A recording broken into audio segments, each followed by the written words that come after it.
What's that? It says we're live. That's the chat. Let's see if Give it a second. We have audio. audio works. Oops, that's falling apart. Because you like unfolded it. I don't think it's completely folded up. We'll see if I get the thing here and I can monitor our Facebook. Oh, okay. I want to hear about. Hi, everybody. I'm Hello, Ed. everybody. I'm Rich. We are from the Innovations of Sparked. Yep. And we innovate things and we set them sparky. What? I don't see a green bar or anything here. It looks good on our end, so we'll proceed. It looks good on minute end too. So come on in, leave a comment. Let us know where you're from and where you're at right now. Where you grew up and where you work and where you vacation and where you've traveled to and where your aunt lives. Got Nathan Potter. Nate, what up? No. Hey, thank you for that compliment. That was very nice of you. Nathan Potter's always nice to us. He is always nice to us. Yeah. So we'll get started as people file into our live stream. Yep, we'll put them into files. We make stuff, and it's mostly for car audio. This week, I actually built stairs, and they're on a hinge to later be motorized, but you can't see that from here. Can't see it wrapping. We've been getting the facility stuff, my desk and like build table all done. Actually, I'm doing work over there. I'm building some big fat panties on our second floor work table over there. That sounds funny out of context. Yeah, it is. Oh, hey, so I was on a call today. It was a networking type of meetup, if you guys know what those are. All the networks? Yeah, and after the call was over, I was, you know, how Zoom calls end and people hang around. While I was hanging around, the moderators, the guys that put this whole thing on, were asking what people did and everything, and I told them I was an automotive electronics manufacturer, and they said, "Oh, so you're at a product business, not a service business." And I was like, "Yeah." Well, what do you do? And so I basically said, "You know the guys with the big loud car audio systems that like rattle your windows? They're like, is that who we have to thank for, you know, you did all that? Is that?" And I'm like, "Well, kind of, that's our clientele." And they're like, "So every time I hear that, that's you, right?" I'm like, "Well, no, we don't exactly make those," but they were older. Well, one of the guys was a little older, and I guess it sounded like one of those, "You darn kids," but it was just kind of funny. Like that's what people think of or remember about car audio. It's not as big around here as it used to be. No, definitely not. We have a shop. We've talked about this before. We have a shop right down the street, and they used to do IASCA events at IDBL. And remember, like Mike Agans used to come up, Randy Kubek used to come up from Maryland. Nathan Potter's probably been here. It's in Montgomeryville. I know Terry Brock's. So a couple of shows back in the late 90s, early 2000s. Right. Yeah. It's called Bob and Ron's Worldwide Stereo. Worldwide. Did they used to have 2 locations? I think so. Maybe. But they're right down the street. But like they do mostly, I guess, home theater stuff. Mostly, nowadays. Yeah. They also do. They have a car audio shop, you know, in the rear. But I don't know how much of that they do anymore. Yeah. It's just not what it used to be. Definitely not. No. And there was another shop where the Domino's is down the street. At 5 Points. Was there? Sassafras, or that was the one that burnt down.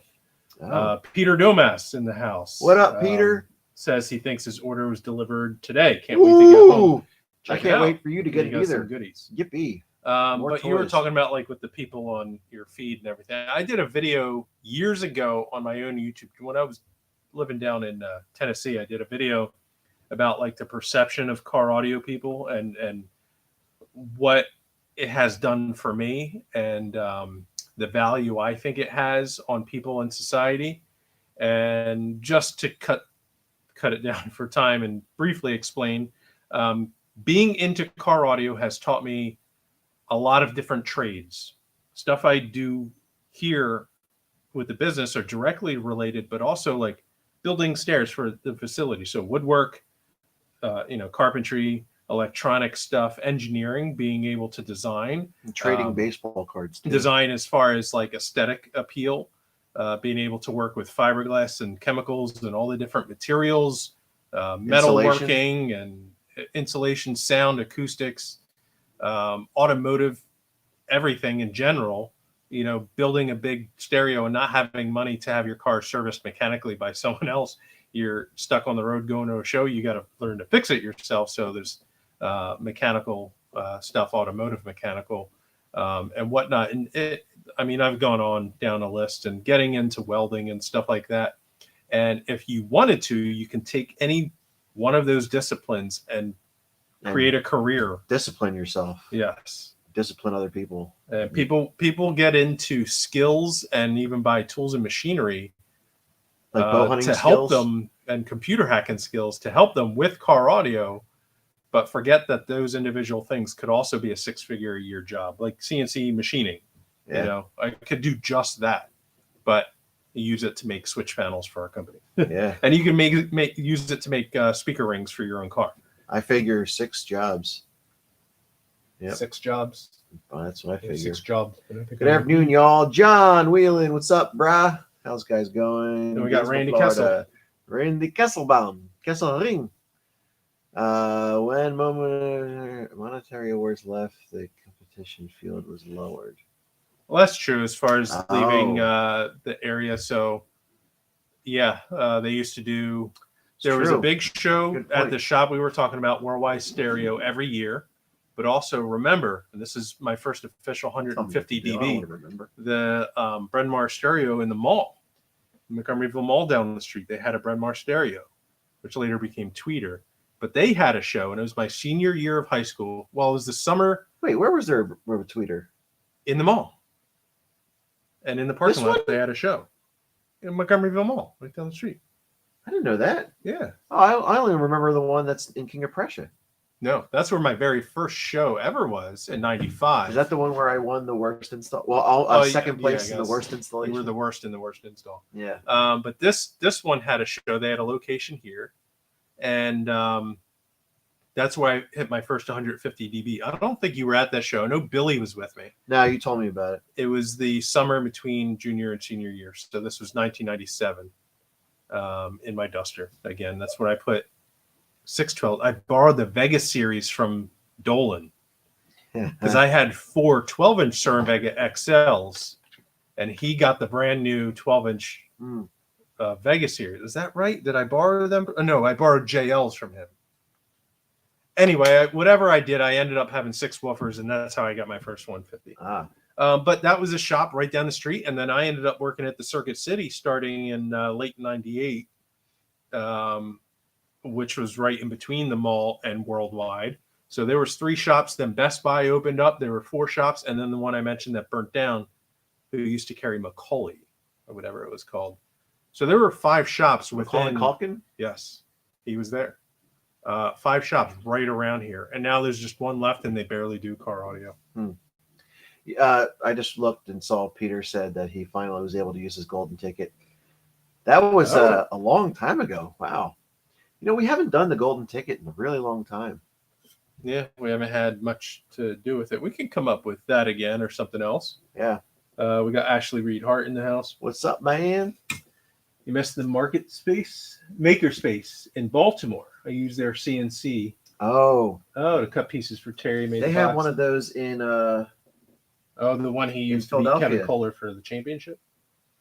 What? They did have one. I don't know if it's still there. The Makerspace. It was like you pay a membership fee or something and you like go that. In and use all their cool equipment and stuff. When we started Sparked, we considered doing that instead of buying our own machinery. Yep.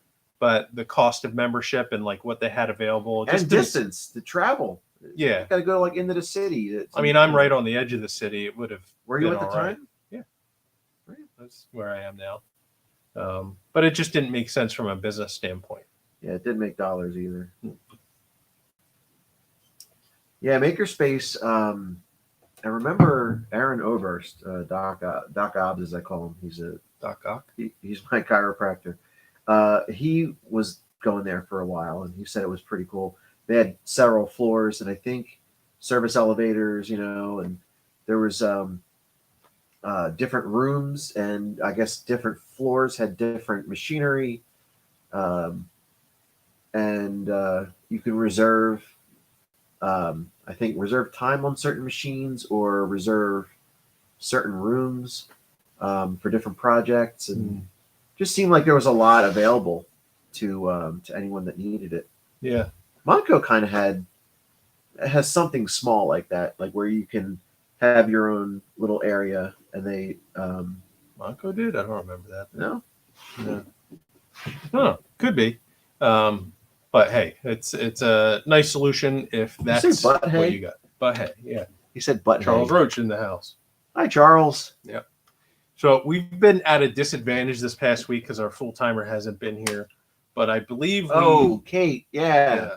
Get well soon. Oh, we feel so bad. We miss you here. But I believe we filled every individual customer order, and we're doing stuff. We have some dealer orders down there. Yes, we do.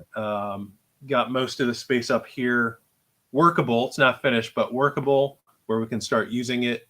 And I get, like I said, I'm starting to make things and get caught up and finalize all the big fat panties. I know a lot of people ask what's coming next and what this and that. And we're going to get into the second batch of the conductor soon. Yeah.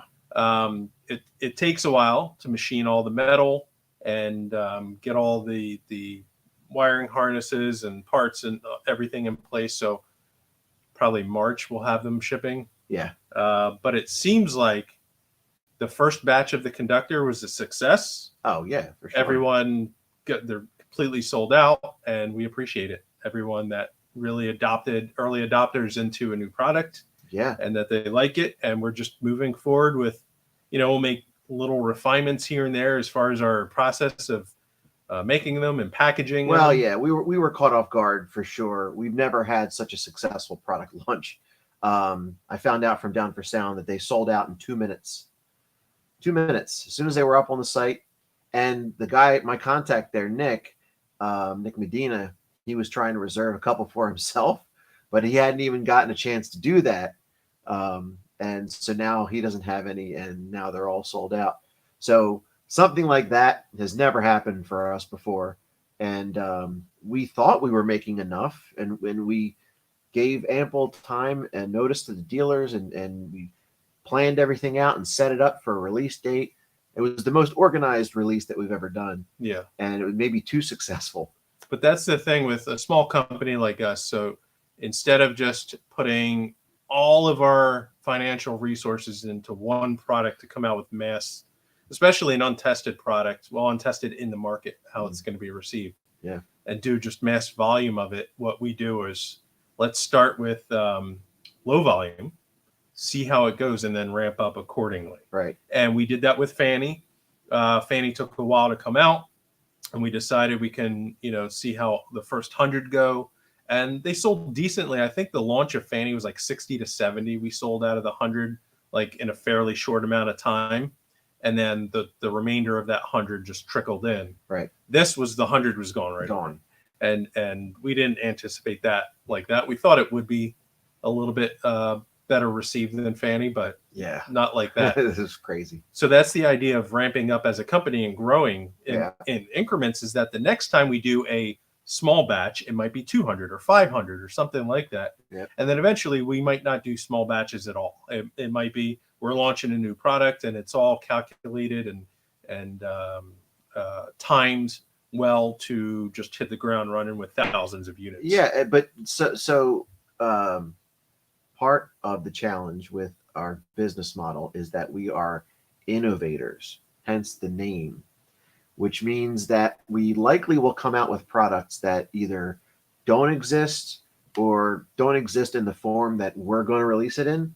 So therefore, there's a little bit of unknowns. There's some untested territory there.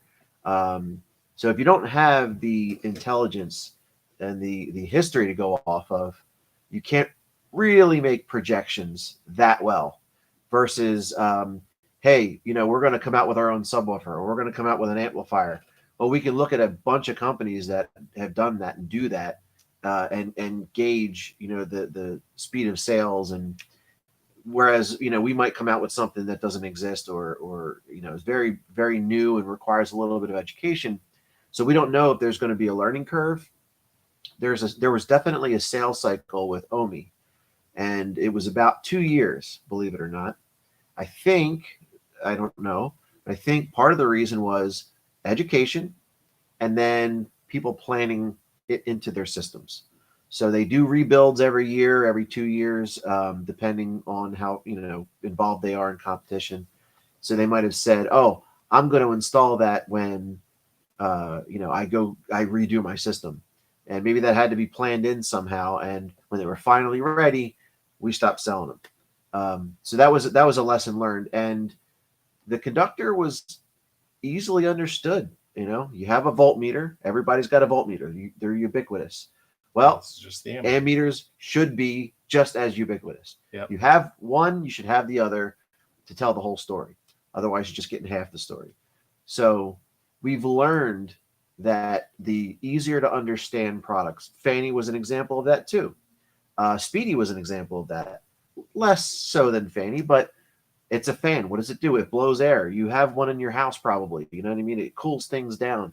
And then, a speed controller. What does it do? Oh, it controls the speed of the fan. Okay, I get that. Yeah. So we're trying to balance super hardcore innovation, which is what we want to do, and come out with new stuff that no one's ever seen before.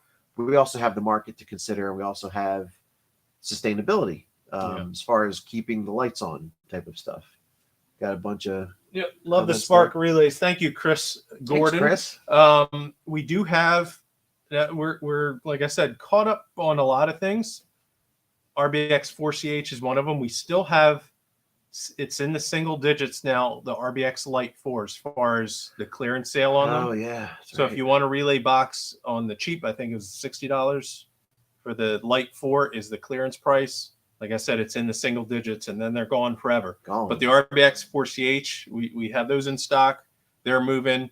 And I want to ask you guys that do use the 4CH or want to use it. I have always planned expansion units, and one of them was an add-on voltmeter that connects to the nameplate and plugs right in. And so on the housing has a voltmeter. The next idea, which I've talked about in the past, so this is nothing new, but I've never done anything because no one said they wanted it, a time delay. So I want to put that back out there in case there's anyone that can use that or wants it. And it's think of a time delay for turn on pop reasons, to turn on your amplifiers or delay the turn on or turn off of them. So it'd be a unit that mounts on the housing as an expansion module. So it would just be using the current, if you have an RBX 4CH, it would use the current thing, and you can just upgrade it from there. So we've gotten probably 2 or 3 support calls in the past 2 to 3 years, which is not many, with people that were experiencing issues with turn on pop. And usually that has to do with processors too. And whatnot, so it's the sequence in which they're turned on. Yeah, and it's already designed. I just never actually format it into a PCB and did that. I have the timer delay. You'd have to make each channel be settable. I was going to do different individual channels, so you can have a timer on one and just do a switch on another, do or amps, whatever it is. And then so it's triggered. From the moment that it's triggered, it waits and then turns the DSP on so that there's no pop. Should we call it the snowflake because it gets triggered? Check in from Massachusetts, David Monroe. Hey, David. How's it going?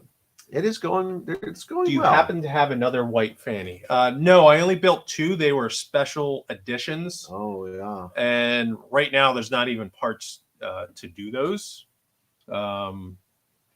I forget what we sold them for, but that was kind of like a not prototype, but like a special edition. So there was only 2 of those. Unfortunately, it's not a standard one we stock, and they were very bright. They were very, very bright. What else we got? Pacific Northwest. El Fuego. And we got David Frankie Monroe from again. Canada. He's up there with Jay Jones. Jay Jones, eh? Steve Sorrentino. Can't wait to get my pink panel. Pink panel. Yeah, the switch panel. He wants it pink because he's doing a new build. Oh, nice. I don't mind the small batch items and might miss out because I know something new and badass will be coming out. The innovation for the market is great. Thank you. Yeah, we like to keep it fresh, change things up. Make exciting stuff. That's part of experimentation. It's not just the stuff that we do in the shop. It's also testing the market with new ideas, throwing things out there and saying, "Hey, what do you think of this?" And we never know what might really hit. The conductor, for instance, was a surprise. We had hopes and kind of ideas, projections, but you don't really know until you put it out there.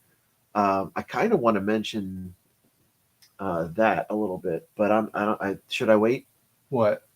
The one that we're going to do moving forward? Is it going to be definite for the next run? Maybe not, but So I don't know. See, that's the problem. We talked about this in previous lives.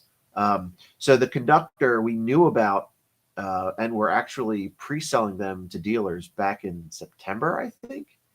So it was hard to keep that a secret for months. It's so tempting to just say, "Hey, look at this," and then they say, "Can I have it?" "Oh no, you got to wait months." And even though we did it right this time with getting them ready and then launching, we still had a delay to the dealers. There was shipping delays, raw product delays, raw material delay, and so we were still late with that, even when we did it right the first time. So all these new ideas, we don't really know when they're going to come out. So we have to plan and be careful about that. We don't want anybody to be mad, get disappointed that it's really exciting and they want it, but they can't get it. yeah, and I don't want to show those yet. Because we have stuff available and that will cannibalize sales or whatever. Yeah, something like that. Okay. But we don't really have anything cool up there to show yet. All right, David Monroe has the voltmeter for his RBX. Oh yeah, right up there. And the time delay is interesting. Hit me up soon. You get those voltmeters with the power button. Yeah. Our factory is on holiday right now for weeks. So it'll be a minute, but let me see. Frankie says the Car Audio Direct shop truck is up and running. Oh yeah, I can't wait. Why are people such dorks when it comes to like sharing things in like the clean wired 12-volt whatever groups, making fun of? I mean, like, I thought it was a pretty good install. It looked nice and the wires were clean. And isn't that what it's supposed to be about? The clean wires? And you always get those. People are dumb. David Monroe says he just ordered a conductor. Should we ask where you ordered? We don't know which of our dealers have them in stock. Yeah, I don't know. So as of yesterday, I think Sky High had a few. We're talking a handful. They're the only ones that I know of in the States that have them. Frankie might be able to speak more intelligently if they have them in Canada. But yeah, I think everybody sold out. Down for Sound sold out in 2 minutes, which is insane. Dustin Wright. Yeah, it says people don't realize other countries have months off compared to America. Americans are some of the hardest working people in the world. Well, as a hardest working, right? Well, I mean, there are studies to show that a shorter work week or shorter days actually increase productivity. So if you're productive for 6 hours a day, but you're on the clock for 8, you're just putting out the money. That term hardworking, maybe I'm alone in this, but the people that use it seem to be ones that are not as effective. Like they spend a lot of hours. Do you ever work with someone that they run around fast and do stuff to make it look like they're working? Yeah. And they're really just putting out like an act so that the boss doesn't get them to do work. My cousin Johnny said whenever he's not feeling productive or that he feels that the perception is that he's not working hard, he gets a manila envelope, puts it under his arm, and just huffs and puffs and walks around the office really fast, like up and down hallways. And that's the other thing. Act angry or upset about something. People are like, "Oh man, he's probably busy. He's probably really working hard." Got stress going on. But yeah, I mean, putting in 50 hours, 60 hours. It's like okay, you could say that, but like, what are you doing during that time? Yeah. Are you really effective? Are you getting things done? Now, if it's like when we do our World Finals builds, or like I've done in the past, and I'm sleeping at Troy's shop, not even sleeping, staying awake the whole time to get ready for finals, I'm working the whole time. But after you're awake for 3 days in a row, by that time you're working so slow. Yeah. Like, is it really worth it to keep going, or is the 8 hours of sleep going to help you pick up more time and productivity? So basically, I don't know if you guys ever heard the expression "sharpen your saw." It's the story of a guy that's in the woods and he's trying to cut down a tree and he's spending all this time on it. And someone walks by and says, real quick though, we did talk about inventory of the conductor. Frankie says they have a few in stock. All right, Frankie's got a few in stock. Woohoo! Yeah, so the person goes by and says, that would go a lot faster if you took some time to sharpen your saw. I don't have time to do that. I got to cut this thing down. So the person, leaves and then comes back the same way and sees the same guy doing the same thing and says, hey, you might want to spend some time sharpening your saw. This go a lot faster. Oh, I don't have time for that, right? So, are you effective while you're awake and doing your work? And I think it's less about the length of time, the amount of hours. And I've always been big on actual efficiency and productivity versus perception of it. Like, even if it doesn't look like I'm working, if I'm actually getting the work done, that's what I care about, and not doing less work to look like I'm doing more by running around and doing. Yeah, I work for bosses. Actually, some of my uncles doing auto body work. We were like touch-up guys, right, on the outsides of cars, and you weren't allowed to like walk to get the buffer. You had to like run to get the buffer, right? And it's like, am I saving that much time? It's like retail. If you sit on your butt for 10 seconds and they come and like, what are you doing sitting around? There's stuff to do. Like, I just sat down. Daniel just ordered from Sky High yesterday. Oh, great. Good. What's Orion say? I love that name, by the way. What, Orion? Yeah. Yeah, me too. Every time I hear the name Orion or see it, I always think of the Cobalts, the Cobalt amps. DJ Billy's. You remember that band at Bremar Stereo in King of Prussia? Yeah. He owns that van down in Florida, but it was the band passes lined up in a wall, doing whatever 150 dB back then. Oh. We don't like to be judged and scrutinized on our hard work, because you always have that one person minimum you can't make happy with your own personal installs.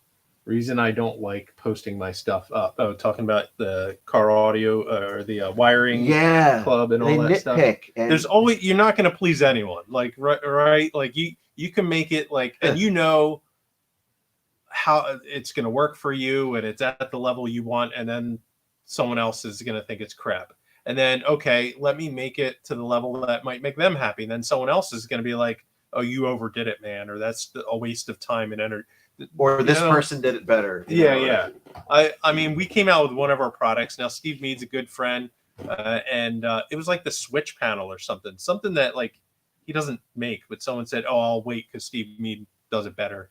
No, he said, I'll wait for Steve Mead to come out, because then I'll know it'll be bulletproof and not overpriced. Something like that. Like, and it's like, bulletproof. How could you make a bulletproof switch panel? Like, it's like, it's two pieces of material that we're using. Yeah, it's not Kevlar.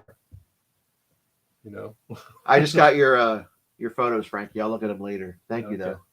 But Daniel, yes, he ordered the conductor from Sky High. Nice. So not sure how many he ordered his yesterday. Not sure how many they have, but if you are looking for a conductor, reach out to the dealers. Frankie's from Canada. Car Audio Direct said they probably have a few. So if you're in Canada and want to order, there you go. Or if you're really desperate and you don't mind paying for shipping, order it from Car Audio Direct and have them ship it over the border. Caleb says Kevlar's. A Kevlar switch panel. They laughed at that.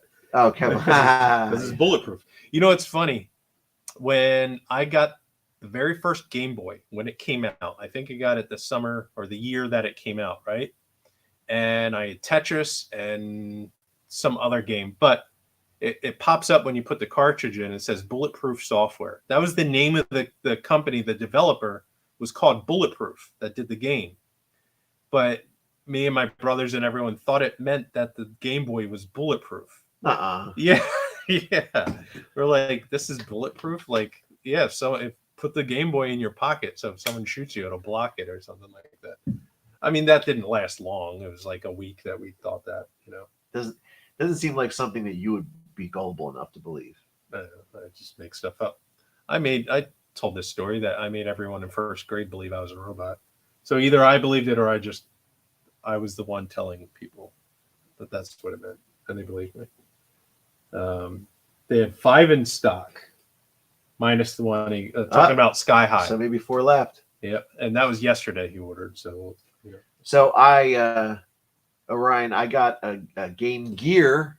I got the Game Gear because I was a Sega aficionado, and they had the TV attachment on Game Gear. Yeah, I didn't hate Nintendo, but it was like, oh, I got a Sega Genesis, 16-bit, and then Game Boy was monochrome, and I got mine's in color, so I was a little snooty about that. The Game Boy is still the highest selling game console of all time.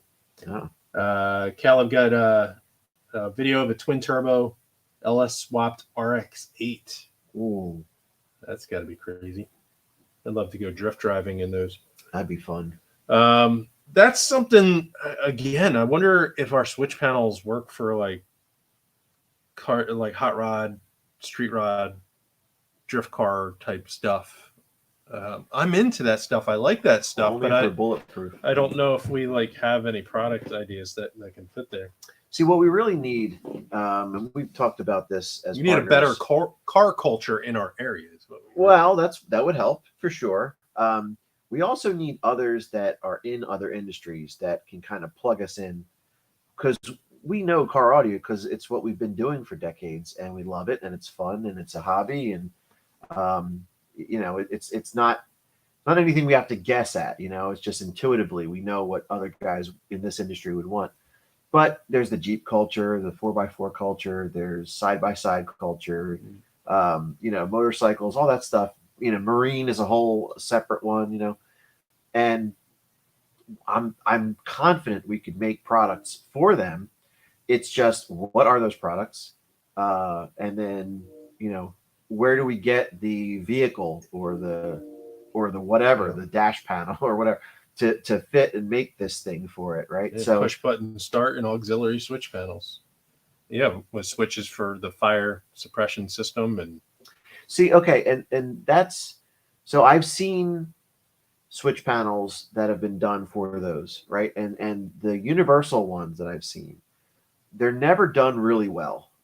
They're just kind of okay. It's a little flat plate with fake carbon fiber vinyl, or it's like bent one way, and you fasten it in this way, and it just kind of hangs there. But if you look at the side, you can see the wires dangling. Like, none of the stuff that I've seen are really fit well, and that's kind of like one thing that we will not do is cut corners. You know what I mean? It's like we want to finish. They're always cheap.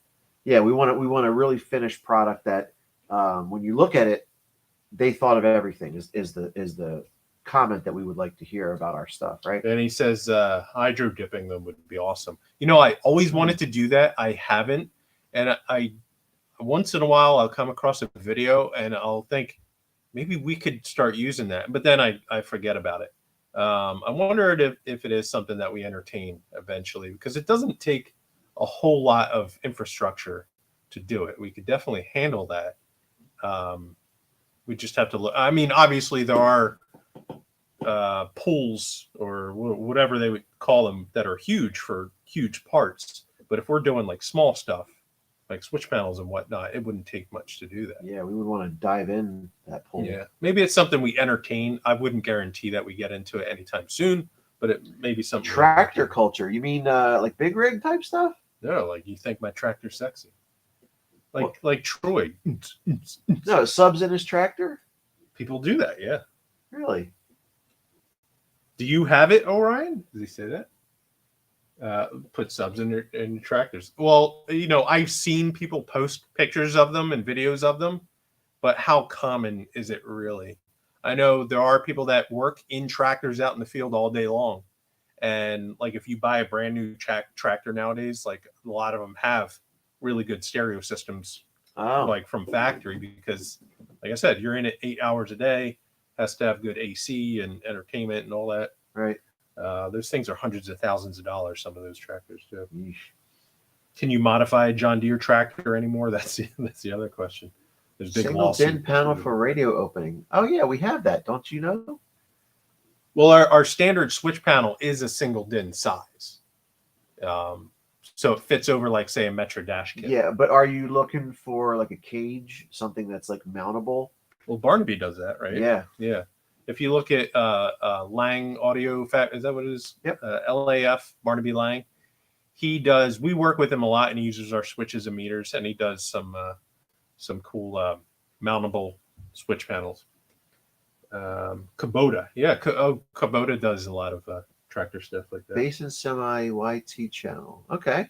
The Basin Semi, I've seen that. There's a guy that goes around doing hair tricks in his semi. There's an entire market for it. Nice. Well, we go to Carlisle. We're about 2 hours from Carlisle, PA, and they have the All Truck Nationals, and they do have tractor trailer divisions. And if you go there, Kenwood used to have.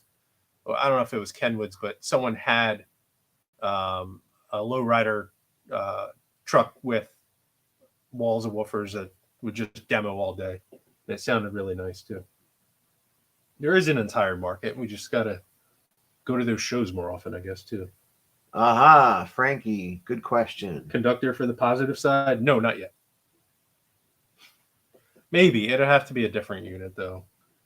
See, that's the problem. If you look at the way the conductor is currently designed, it is not a positive unit. It is all exposed metal, and yeah, it's a ground block. It's a ground block. You know that's kind of the. Had we designed it for positive, there'd be many other design considerations that we would have taken into account to make it safe and insulated. I mean, short of doing like a vacuum form, yeah, just like making a cap and like make a red cap and just kind of clipping it on. I mean, eventually we can. I like personally, as the developer person doing it, I didn't necessarily see a need for a positive one, especially people are running through fuse blocks and they want as little as possible with distribution and splicing in and whatnot. So right. I could be wrong about that. And then if it's not so, what you like, it's the consumer. But also the ammeter itself needs to see a negative side of it. So we'd have to redevelop that.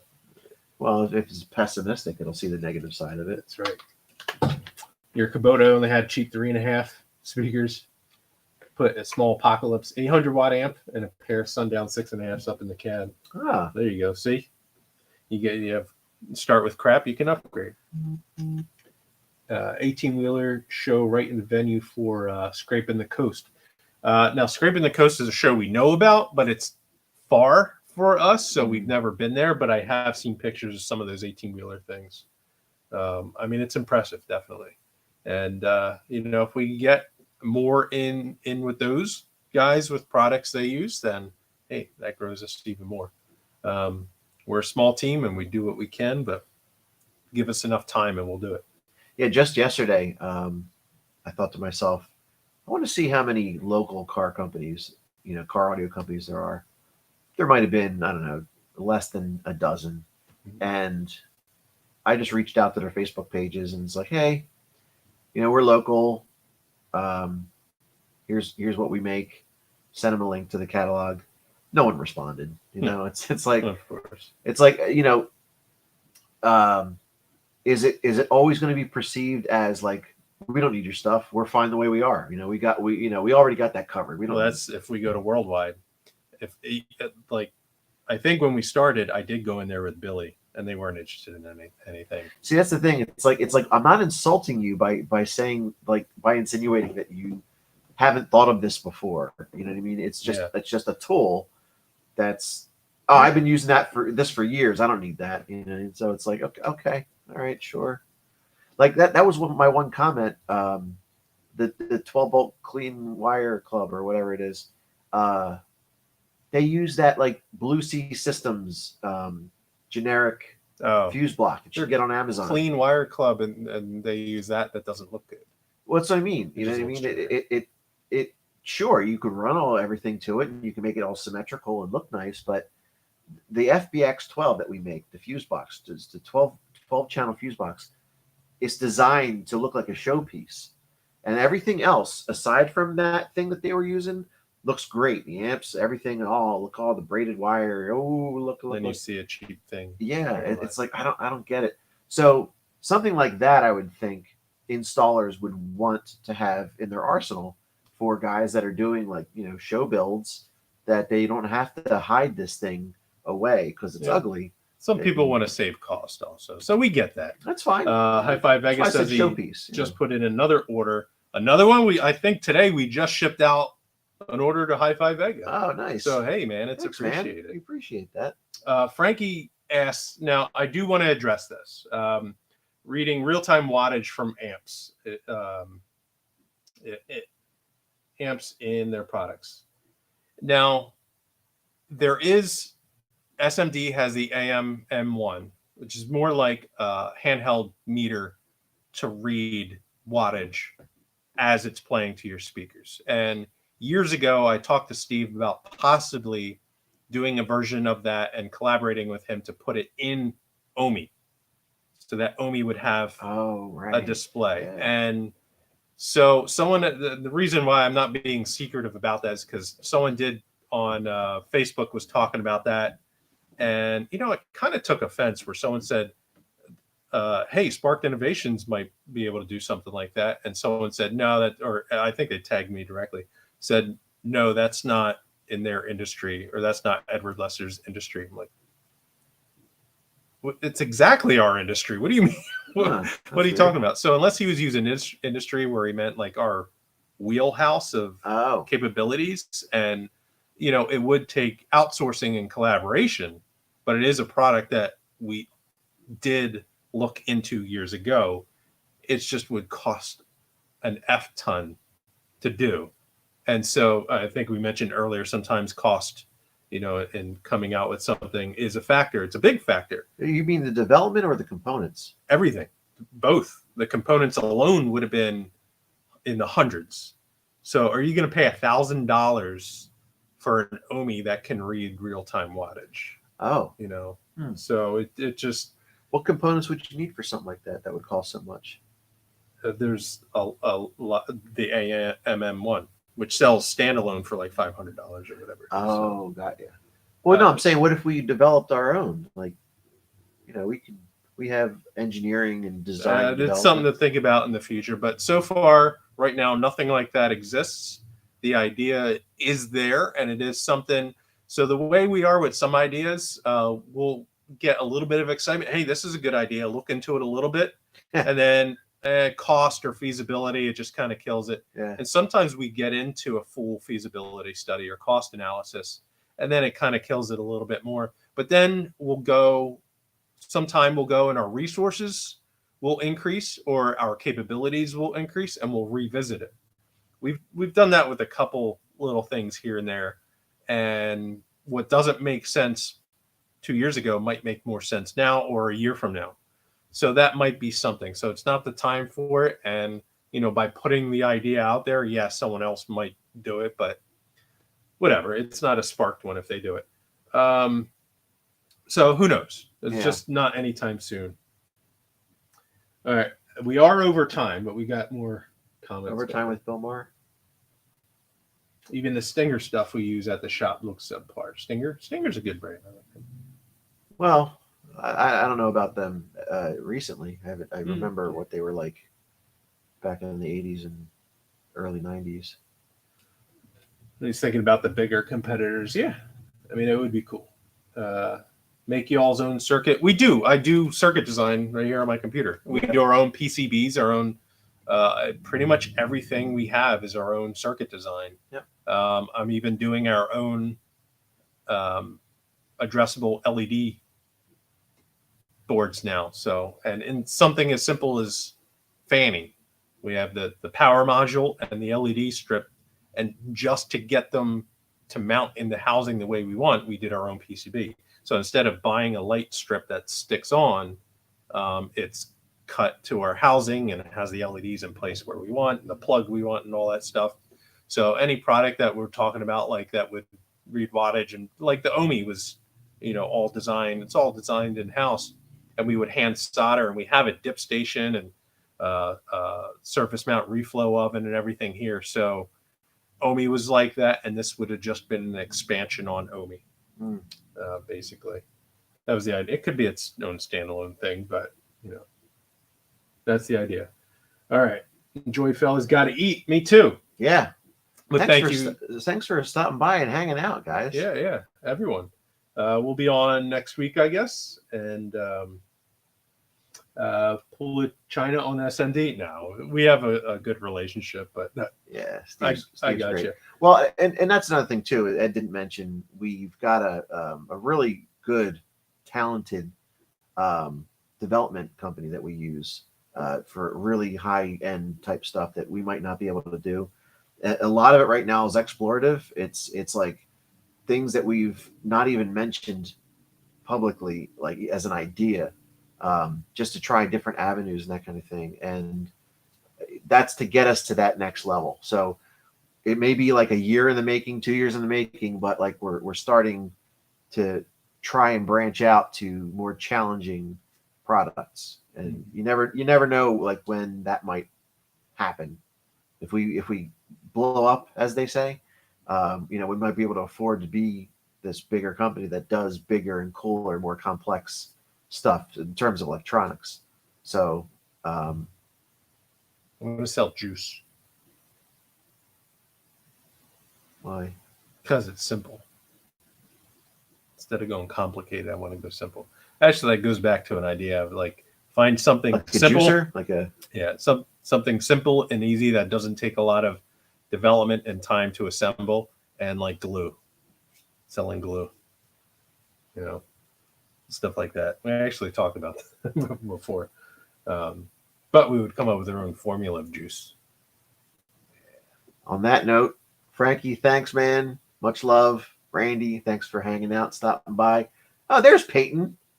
Peyton Sweeney. Peyton wants the first Omi. He wants to pay for it. He wants to prepay now. And I said, we don't even have a design. He goes, I don't care. I want to pay anyway. Yeah, for a 2026 release. Oh, come on. No, it's 2023. You promised. No, I didn't. Yes, you did. I said, don't quote me on that and don't press me for it. Well, I quoted you and I'm pressing you for it. No. Screw all these complicated electronics. Yeah, see? That's what I'm saying. Juice. Yeah, it's loose. That's what we'll say. Oh, it was like the Bang Energy and all the energy drink craze years ago. Of everyone's come out with their new energy drink. Let's end the stream already. Yeah, we'll end it. We're gonna come out with an energy drink and call it "Screw Complicated Electronics." It's not too wordy. No, kind of catchy, But it'll be filled with diodes, so it won't be good to drink. All right, we're gonna end the stream. We'll be back again. Thanks, guys. Love you. Another time. Goodbye. See you later.